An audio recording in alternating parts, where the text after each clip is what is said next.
नमस्कार, बायजूस आईएएस हिंदी में आप सभी का स्वागत है। और आज हम 22 मई के प्रमुख समाचारों पर आधारित कुछ प्रश्नों पर चर्चा करने वाले हैं। तो आइए शुरू करते हैं आज का डेली क्विज। आइए सबसे पहले क्वेश्चन नंबर 1 पर चर्चा कर लेते हैं। और क्वेश्चन नंबर 1 है, हाल ही में समाचारों में रहा बाओधान क्या है। यहाँ पर आपको 4 ऑप्शन दिए गए हैं, लेकिन सबसे पहले हम समझ लेते हैं कि आखिर ये बाओधान क्या है और क्यों चर्चा में है। जैसा कि आप सभी जानते हैं कि हमारे देश में हमारे जो कृषि उत्पाद हैं उनके एक्सपोर्ट को लेकर के बहुत कुछ किया जा रहा है, उसे बढ़ावा देने के लिए बहुत कुछ किया जा रहा है। और इसी के क्रम में यहाँ पर एक न्यूज़ आया कि त्रिपुरा के द्वारा लंदन को 1.2 metric ton jackfruits export किया गया है। लेकिन इससे पहले एक और न्यूज़ आया था जिसमें कहा गया था कि असम के द्वारा यूएसए को रेड राइस की पहली खेप भेजी गई है, यानी कि एक्सपोर्ट किया गया है। और यहाँ पर बात हो रही है रेड राइस की, जिसे हम हिंदी में लाल चावल के नाम से जानते हैं और जिसे स्थानीय भाषा में बाओधान कहा जाता है। ये जो लाल चावल है वो असम की ब्रह्मपुत्र घाटी में बिना किसी रासायनिक खाद के उगाए जाते हैं और इसीलिए इनका जो कलर है वो रेड होता है, जिसे हम लाल चावल के नाम से जानते हैं। लेकिन असम में इसे बाओधान कहा जाता है, जो असमिया भोजन का एक अभिन्न अंग है और इसी को असम के द्वारा यूएस को एक्सपोर्ट किया गया है। यहाँ पर मैं आपको एपीईडीए के बारे में भी कुछ जानकारियां दे देता हूँ। ये वही संस्था है जो हमारे देश में कृषि उत्पादों के एक्सपोर्ट के लिए काम करती है, जिसे हम हिंदी में कृषि और प्रसंस्कृत खाद्य उत्पाद निर्यातक विकास प्राधिकरण कहते हैं। इसकी स्थापना भारत सरकार के द्वारा 1985 में की गई थी और इसको बनाने के लिए संसद के द्वारा कृषि और प्रसंस्कृत खाद्य उत्पाद निर्यात विकास प्राधिकरण अधिनियम पास किया गया था।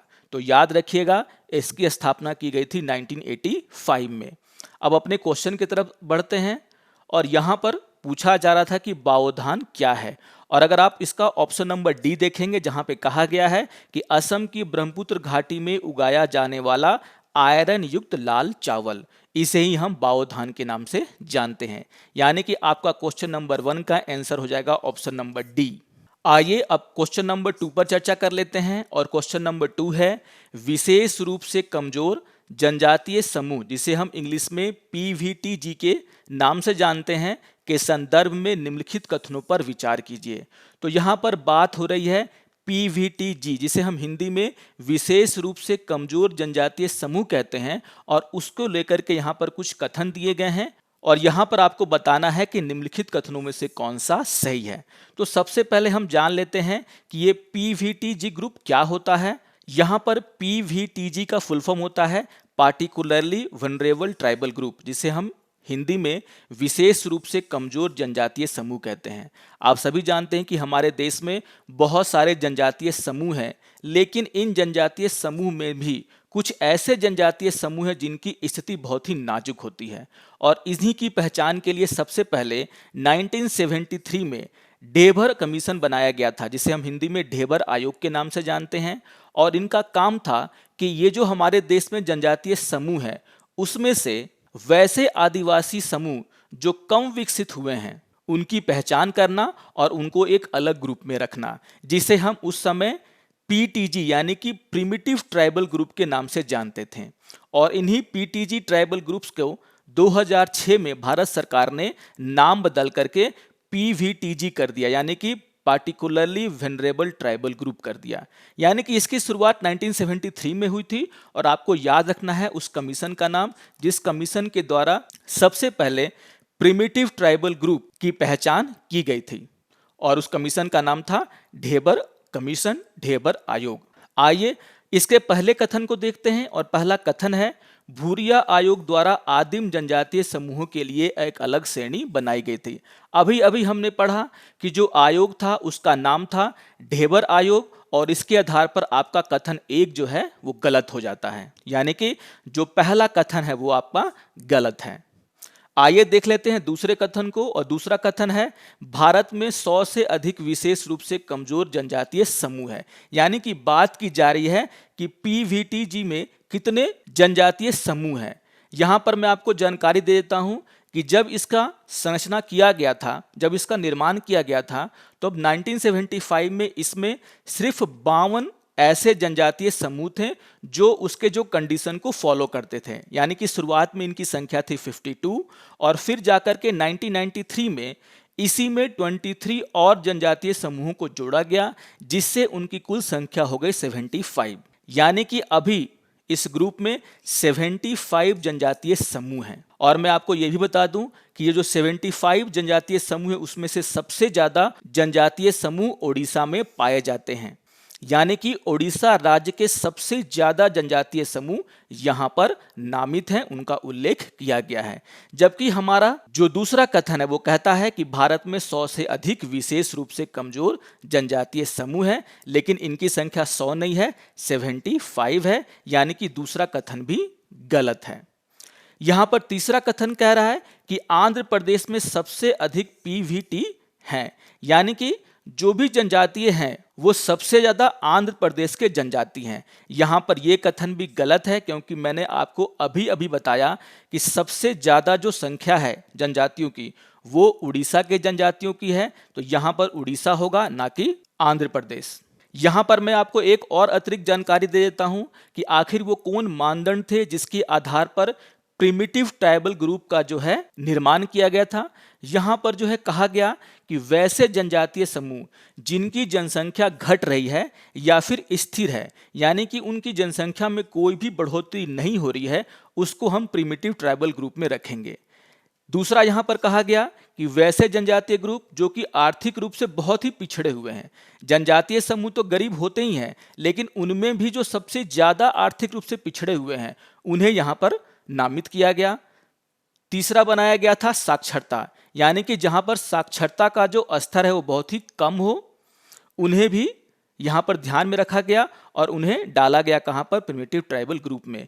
यहां पर जो है एक और क्राइटेरिया बनाया गया और कहा गया कि वैसे ट्राइबल ग्रुप जो कि काफी पुरानी प्रौद्योगिकी का इस्तेमाल करके कृषि करते हैं उन्हें भी हम इस ग्रुप में रख सकते हैं। तो यहां पर मैंने आपको एक अतिरिक्त जानकारी दे दी है कि आखिर वो कौन कौन से मानदंड थे जिसके आधार पर सरकार ने पीवीटीजी यानी कि प्रिमिटिव ट्राइबल ग्रुप, जिसे हम आगे चल करके पीवीटीजी के नाम से जानने लगे, उसको निर्माण किया था। आइए अपने क्वेश्चन की तरफ बढ़ते हैं। तो हमने देखा यहां पर तीनों के तीनों कथन गलत हैं और आपसे पूछा जा रहा था कि निम्नलिखित कथनों में से कौन सा सही है, और यहां पर आपका जो ऑप्शन डी है कि उपयुक्त में से कोई नहीं, ये इसका आंसर होगा। यानी कि क्वेश्चन नंबर 2 का आंसर होगा आपका ऑप्शन नंबर डी। तो बहुत ही इंपॉर्टेंट चर्चा है ये, बार बार एग्जाम में इससे क्वेश्चन पूछे जाते हैं, तो बहुत ही ध्यान से प्रिमिटिव ट्राइबल ग्रुप को आपको यहां पर याद रखना है। जो पॉइंट्स मैंने दिए हैं उसको ध्यान में रखना है। यहां पर इससे जुड़ा हुआ एक और न्यूज आया था, और न्यूज है कि 80 of Odisha tribal group tested positive. और यहां पर उड़ीसा के डोंगरिया कोंड जनजाति का चर्चा हो रहा है, और ये डोंगरिया कोंड जनजाति भी प्रिमिटिव ट्राइबल ग्रुप का हिस्सा है। इनका भी नाम वहां पर लिखा हुआ है। और मैंने आपको यह भी बताया है कि उड़ीसा के सबसे ज्यादा जनजातीय समूह प्रिमिटिव ट्राइबल ग्रुप की श्रेणी में आते हैं। यहां पर आपको यह ध्यान रखना है कि डोंगरिया कोंड जनजाति रायगढ़ डिस्ट्रिक्ट के नियामगिरी हिल्स में पाए जाते हैं, वहां पर इनका निवास स्थान है। और यहां पर जब पहला कोरोना का इन्फेक्शन आया था हमारे देश में, तब जो ये जनजाति समूह है यानी कि डोंगरिया कोंड जनजाति समूह है, उन्होंने अपना टेस्ट कराने से इनकार कर दिया था, क्योंकि इनका कहना था कि जो उनके जंगलों के राजा हैं जिनका नाम है नियाम राजा, वे उनकी रक्षा करेंगे जिन्हें वो भगवान के रूप में मानते हैं। तो यहाँ पर नियामगिरी जंगलों में ये पाए जाते हैं, और उनका मानना था कि जो जंगलों के राजा हैं जिन्हें वो नियाम राजा के नाम से जानते हैं, वो उनकी रक्षा करते हैं और वहाँ पे रहने का अधिकार देते हैं। लेकिन अभी पाया गया है कि उनमें भी कोरोना का इन्फेक्शन देखा जा रहा है, और इसी को लेकर के यहाँ पर एक न्यूज़ आया था। तो बहुत ही इंपॉर्टेंट न्यूज़ है और बहुत ही इंपॉर्टेंट क्वेश्चन है, जरूर इसे ध्यान में रखना है। ऐसे क्वेश्चन आपको बार बार एग्जाम में देखने को मिलेंगे। आइए अब क्वेश्चन नंबर 3 पर चर्चा कर लेते हैं, और क्वेश्चन नंबर 3 है सार्वभौमिक रूप से महत्वपूर्ण कृषि विरासत यानी कि GIAHS के संदर्भ में निम्नलिखित कथनों में से कौन सा सही है। यहां पर चर्चा हो रही है GIAHS की, यानी कि सार्वभौमिक रूप से महत्वपूर्ण कृषि विरासत प्रणाली की, और यहां पर इसको लेकर के 3 कथन दिए गए हैं और हमें बताना है कि निम्नलिखित कथनों में से कौन सा सही है। लेकिन सबसे पहले हम जान लेते हैं कि आखिर ये GIAHS है क्या। GIAHS, जिसे हम इंग्लिश में globally important agriculture heritage system कहते हैं और हिंदी में वैश्विक रूप से महत्वपूर्ण कृषि विरासत प्रणाली के नाम से जाना जाता है। यहाँ पर इसे बनाने का मुख्य उद्देश्य विश्व की पारंपरिक कृषि प्रणालियों को संरक्षित करना है।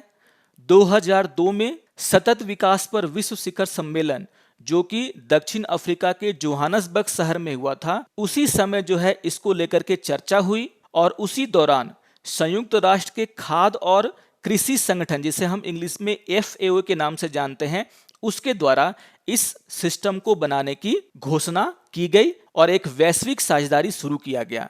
यहाँ पर मैं बता दूं कि इसका मुख्य उद्देश्य जो पारिवारिक कृषि है और जो पारंपरिक कृषि प्रणालियां हैं उसकी रक्षा करना है। हमारे देश में भी बहुत सारी पारंपरिक कृषि प्रणालियां हैं, वो भी यहाँ पर इसके लिस्ट में हैं और जिसकी यहाँ पर रक्षा की जाती है।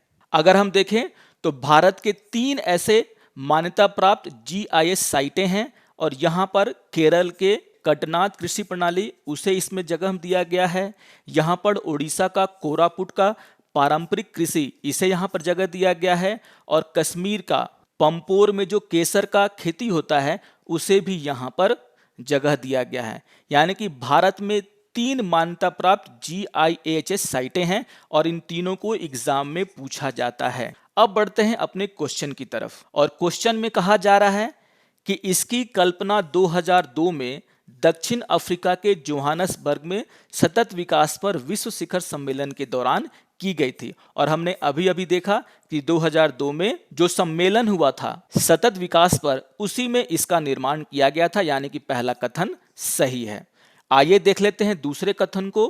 और दूसरा कथन में कहा जा रहा है कि उड़ीसा में कोरापुट, जो कायाल की खेती के लिए जाना जाता है, भारत में एक मान्यता प्राप्त GIHS साइट है। यहाँ पर उड़ीसा का कोरापुट जो है ये तो सही है, लेकिन जो कायाल खेती के नाम लिया जा रहा है ये एक पारंपरिक खेती है जो कि केरल में की जाती है और केरल के कुट्टिनाड जिले में जो है इसे किया जाता है और इसी कारण से जो दूसरा कथन है वो गलत हो जाता है। यहाँ पर ध्यान से सुनिएगा मेरी बातों को। यहाँ पर उड़ीसा के कोरापुट में जो पारंपरिक कृषि की जाती है उसे जरूर GIHS के साइट में स्थान दिया गया है, लेकिन हम जो कृषि की यहाँ पर चर्चा कर रहे हैं वो केरल में किया जाता है और केरल में इसे कट्टनाद कृषि प्रणाली, जिसे हम कयाल कृषि प्रणाली के नाम से भी जानते हैं, वो केरल में होता है और इसीलिए आपका जो दूसरा कथन है वो यहाँ पर गलत हो जाता है, क्योंकि कयाल खेती प्रणाली केरल से जुड़ा हुआ है। आइए देख लेते हैं तीसरे कथन को। और तीसरा कथन है केरल में कुट्टिनाड और कश्मीर घाटी के पंपोर क्षेत्र को GIHS साइटों के रूप में मान्यता देने का प्रस्ताव है। यहाँ पर कहा जा रहा है कि प्रस्ताव किया गया है, लेकिन आपको पता होगा कि केरल का कुट्टिनाड और कश्मीर घाटी के पंपोर क्षेत्र में जो खेती होती है केसर की, उसे जो है पहले ही GIHS साइट का दर्जा दे दिया गया है। तो यहाँ पर जो बात कही जा रही कि प्रस्ताव है, इसके कारण आपका कथन 3 भी गलत हो जाता है। यानी कि कथन 1 सही है, कथन 2 गलत है और कथन 3 भी गलत है। और यहाँ पर आपको बताना था कि निम्नलिखित कथनों में से कौन सा सही है। तो आइए देख लेते हैं अब विकल्प को। और विकल्प में जो आपका ऑप्शन नंबर बी है, जिसमें कहा जा रहा है केवल 1, यही इसका आंसर होगा। यानी कि क्वेश्चन नंबर 3 का आंसर होगा ऑप्शन नंबर बी। आइए अब क्वेश्चन नंबर 4 को देख लेते हैं। और क्वेश्चन नंबर 4 है निम्नलिखित में से कौन सा सुमेलित है। यहाँ पर आपको 4 आंदोलनों की चर्चा की गई है और उसके सामने में ये आंदोलन किस राज्य में हुए थे, किस राज्य में उनकी शुरुआत हुई थी, उसके बारे में दिया गया है। और यहाँ पर कहा जा रहा है कि निम्नलिखित में से कौन से सुमेलित हैं। और यहाँ पर जो पहला आंदोलन है वो है चिपको आंदोलन। सभी को पता है, बहुत ही फेमस आंदोलन है। और ये जो चिपको आंदोलन है वो उत्तराखंड में हुआ था, यानी कि ये सुमेलित है, सही तरीके से जुड़ा हुआ है। आइए देख लेते हैं दूसरे आंदोलन को। और दूसरे आंदोलन में नाम लिखा हुआ है अपिक्को आंदोलन और उसके सामने लिखा हुआ है आंध्र प्रदेश। यहाँ पर जिस तरीके से उत्तराखंड में चिपको आंदोलन शुरू किया गया था, यानी कि पेड़ों को बचाने के लिए जो आंदोलन शुरू किया गया था उत्तराखंड में, उसे हम चिपको आंदोलन के नाम से जानते हैं। उसी से प्रभावित होकर के दक्षिण भारत में ऐसा ही एक आंदोलन शुरू किया गया था जिसे हम अपिको आंदोलन के नाम से जानते हैं। यहाँ पर मैंने इसके बारे में कुछ जानकारियां दे दी हैं। 1983 में दक्षिण पश्चिम भारत में पश्चिमी घाटों को बचाने के लिए एक आंदोलन का शुरुआत किया गया था, जिसे हम एपिको आंदोलन के नाम से जानते हैं, जो कि चिपको आंदोलन से प्रभावित था। यहाँ पर अगर हम एक पार्टिकुलर स्टेट की बात करें तो इसकी शुरुआत जो है वो कर्नाटका से हुई थी। कर्नाटका से हुई थी, आंध्र प्रदेश से नहीं हुई थी। यहाँ पर कहा गया है कि अपिको आंदोलन का शुरुआत आंध्र प्रदेश से हुआ था और इस कारण से यह सुमेलित नहीं है। आइए देख लेते हैं साइलेंट वैली रक्षा आंदोलन को। और साइलेंट वैली रक्षा आंदोलन केरल में हुआ था। यहाँ पर केरल के साइलेंट वैली को बचाने के लिए 1973 में स्कूल के शिक्षकों और केरल शास्त्र साहित्य परिषद के नेतृत्व में साइलेंट वैली में एक जल विद्युत परियोजना के खिलाफ इस आंदोलन की शुरुआत की गई थी। और यहाँ पर जो क्वेश्चन में कहा गया है कि साइलेंट वैली रक्षा आंदोलन केरल में हुआ था, ये बात बिल्कुल सही है। आइए देख लेते हैं चौथे ऑप्शन को। और चौथा ऑप्शन है जंगल बचाओ आंदोलन, और इसके सामने लिखा हुआ है बिहार। तो ये बात भी सही है, जंगल बचाओ आंदोलन की शुरुआत बिहार में की गई थी। आप सभी जानते हैं कि बिहार और झारखंड एक ही स्टेट हुआ करते थे, और ये आंदोलन जिसे हम जंगल बचाओ आंदोलन के नाम से जानते हैं उसे 1980 में किया गया था। और उस समय बिहार और झारखंड एक हुआ करते थे। और यहाँ पर बिहार के सिंहभूम जिला, जो कि अभी झारखंड में है, वहां से इसकी शुरुआत हुई थी। और इसकी शुरुआत होने का सबसे बड़ा कारण था कि जब सरकार ने वहां के प्राकृतिक साल के जंगलों को काट करके अधिक कीमत वाले सागौन के जंगलों में बदलने की कोशिश किया, तब जाकर के वहां के लोकल लोगों ने इसका विरोध किया और जंगल बचाओ आंदोलन की शुरुआत वहां पर हुई, जो कि आगे चल करके उड़ीसा में भी फैल गया। तो जंगल बचाओ आंदोलन बिहार में शुरू हुआ था, 80 के दशक में हुआ था, और धीरे धीरे करके ये बहुत सारे राज्यों में फैल गया था। तो जो हमारा क्वेश्चन में कहा जा रहा है जंगल बचाओ आंदोलन बिहार में हुआ था, ये भी सुमेलित है। यानी कि पहला सुमेलित है, तीसरा सुमेलित है और चौथा सुमेलित है। अपिको आंदोलन जो कि कर्नाटका में हुआ था, जिसकी शुरुआत कर्नाटका से हुई थी, यहाँ पर दिया हुआ है आंध्र प्रदेश, वो यहाँ पर सुमेलित नहीं है। और आइए अब देख लेते हैं ऑप्शन को। और यहाँ पर जो ऑप्शन नंबर ए है, जिसमें कहा जा रहा है केवल 1, 3 और 4, वो इसका सही आंसर होगा। यानी कि क्वेश्चन नंबर 4 का आंसर होगा आपका ऑप्शन नंबर ए। तो बहुत ही इंपॉर्टेंट आंदोलनों की यहाँ पर चर्चा है, इसके बारे में आप और डिटेल में पढ़ सकते हैं, लेकिन जो भी प्रमुख बातें हैं मैंने आपको यहाँ पर बता दी हैं। आइए अब एक प्रीवियस ईयर के क्वेश्चन की चर्चा कर लेते हैं। और यहाँ पर क्वेश्चन नंबर 5 है, निम्नलिखित में से कौन सा कथन सही है। और यहाँ पर कथन है कि वायरस संक्रमित कर सकते हैं, और पहला है बैक्टीरिया, कवक, पौधे। और आपको बताना है निम्नलिखित कूट का प्रयोग कर सही उत्तर का चुनाव कीजिए। तो यहाँ पर पूछा जा रहा है कि वायरस किसे संक्रमित कर सकते हैं, और जो आपका ऑप्शन है बैक्टीरिया, कवक और पौधे, तीनों के तीनों को वायरस जो है संक्रमित कर सकता है। और इसीलिए आपका क्वेश्चन नंबर 5 का आंसर होगा ऑप्शन नंबर डी, यानी कि 1, 2 एंड 3। यानी कि क्वेश्चन नंबर 5 का आंसर होगा आपका ऑप्शन नंबर डी। आइए अब आज के फैक्ट ऑफ द डे में चर्चा कर लेते हैं सुंदरलाल बहुगुणा के बारे में। एक ऐसा व्यक्तित्व जिसके बारे में बताने की जरूरत नहीं है, कल ही उनका निधन हुआ है। हमारे देश के जाने माने और पूजनीय व्यक्ति थे, जिनका निधन कल हुआ है। तो आइए जान लेते हैं सुंदरलाल बहुगुणा से जुड़े हुए कुछ महत्वपूर्ण बातों को। मैंने अभी अभी आपको चिपको आंदोलन का नाम लिया, इसके बारे में कुछ जानकारी दी। चिपको आंदोलन से सुंदरलाल बहुगुणा को पूरे देश में जाना जाता है।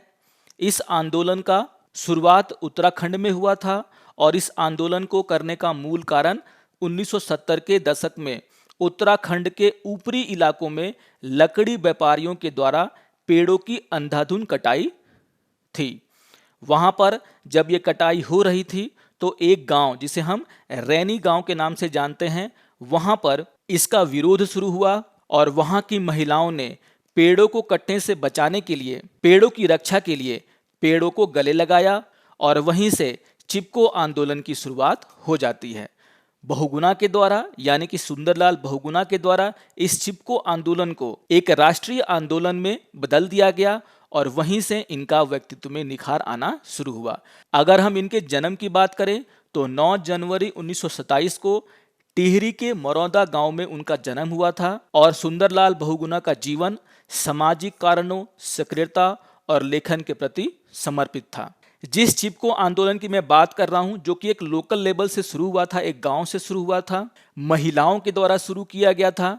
वहां पर 3 स्थानीय महिलाएं, गौरा देवी, सुदेशा देवी और बचनी देवी के द्वारा इस आंदोलन की शुरुआत की गई थी और इस आंदोलन को पूरे देश में और पूरे दुनिया में फैलाने का जो काम किया था वो सुंदरलाल बहुगुणा और उनके कुछ साथियों ने किया था, जिसमें शेखर पाठक, चंडी प्रसाद भट्ट प्रमुख हैं। इन लोगों ने आगे चल करके जंगल को बचाने के लिए, जो कि बहुत लोगों के लिए आजीविका का साधन होते हैं, उसको जो है एक रूप से अभियान का दर्जा दिया और पूरे देश में इसे फैलाया। और ये आंदोलन इतना बड़ा हो गया था कि उस समय की प्रधानमंत्री इंदिरा गांधी ने उत्तराखंड में पेड़ के काटने पर 15 साल का प्रतिबंध लगाने का फैसला किया था। इतना ये जोरदार आंदोलन वहाँ पे शुरू हुआ, जो कि पूरे देश में फैलता जा रहा था। और इसी को देखते हुए तत्कालीन प्रधानमंत्री इंदिरा गांधी ने उस राज्य में पेड़ काटने पर 15 साल का प्रतिबंध लगाने का फैसला किया था। इस आंदोलन के बाद भी सुंदरलाल बहुगुणा के द्वारा बहुत सारे आंदोलन किए गए, जिसमें सबसे बड़ा जो आंदोलन है वह टिहरी बांध को लेकर के उनके द्वारा किया गया। टिहरी बांध के निर्माण को भी उन्होंने गलत बताया, इसका विरोध किया और यहाँ पर जो है जलमग्न होने वाले क्षेत्र की बचाने के लिए, उसकी रक्षा के लिए उन्होंने उपवास शुरू किया और यह उपवास 75 दिनों तक चला था। याद रखिएगा, ये उपवास 75 दिनों तक चला था। और उस समय के तत्कालीन प्रधानमंत्री के द्वारा जब ये कहा गया कि टिहरी बांध की ऊंचाई जो है अब ज़्यादा नहीं बढ़ाई जाएगी, जिससे कि जो जलमग्न होने वाले जो क्षेत्र हैं उनमें भी कमी आएगी, हजारों जो पेड़ हैं, जंगल हैं, वो बच जाएंगे, तब जाकर के सुंदरलाल बहुगुणा ने 75 दिनों के उपवास को तोड़ा था। तो बहुत ही इम्पोर्टेंट व्यक्ति थे हमारे देश के लिए, जिनकी यहाँ पर मृत्यु हुई है। और उनके द्वारा किए गए आंदोलनों को हर एग्जाम में पूछा जाता है। चिपको आंदोलन से जुड़े हुए लोगों को हर एग्जाम में पूछा जाता है। तो बहुत ही महत्वपूर्ण व्यक्ति थे और उनके द्वारा अपने जीवन के अंतिम समय में भी पर्यावरण को लेकर के, पेड़ों को लेकर के सक्रियता दिखाई देती थी। तो जरूर इनके बारे में जो इम्पोर्टेंट बातें हैं आप उनको याद रखिएगा। आशा करता हूं कि आपको आज का ये डेली क्विज पसंद आया होगा। अगर आपको ये अच्छा लगे, अगर आपकी एग्ज़ाम की तैयारी में इससे थोड़ा सा भी फ़ायदा हो, तो आप ज़रूर इसे लाइक करें, इसे शेयर करें और दूसरों को भी सब्सक्राइब करने के लिए कहें। तो मिलते हैं डेली क्विज के अगले अंक में। तब तक के लिए धन्यवाद और नमस्कार।